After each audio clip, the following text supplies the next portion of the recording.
Третий цех по производству иван-чая открыли в Якутии. Объект расположился на территории турбазы в Хангаласском районе. Саха-чай давно известен за пределами республики. Теперь его планируют поставлять в Японию. Подробности у Саргаланы Федоровой.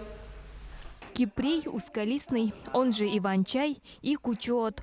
Прямиком с полей сразу попадает на чайную фабрику. Железо, магний, медь, натрий. Иван-чай содержит самые важные микроэлементы. Этот уникальный продукт в Якутии уже 4-й год изготавливают по полному циклу. Чтобы получился полезный и вкусный напиток, листочки завяливаются, скручиваются, проходят ферментацию и сушку. Процесс завяливания мы производим вот в таких специальных стеллажах. Их у нас 8 штук. Общей площадью где-то это вот заменяет 180 квадратных метров. Помимо иван-чая заготавливают и целебные травы.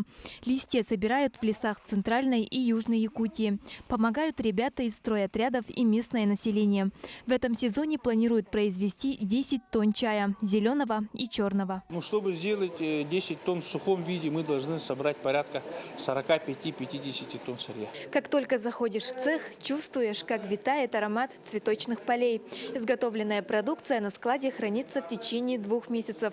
За это время она набирает свой характерный чайный аромат. И только потом продукт расфасовывают. Сформирована большая команда по сбору и переработке. А тесное сотрудничество с учеными-биологами гарантирует сохранение полезных свойств якутских дикоросов. Пример компании «Саха-чай», работы Николая Николаевича, Нергуяны Юрьевны, он лег в основу той работы, которую мы запустили совместно с Министерством сельского хозяйства.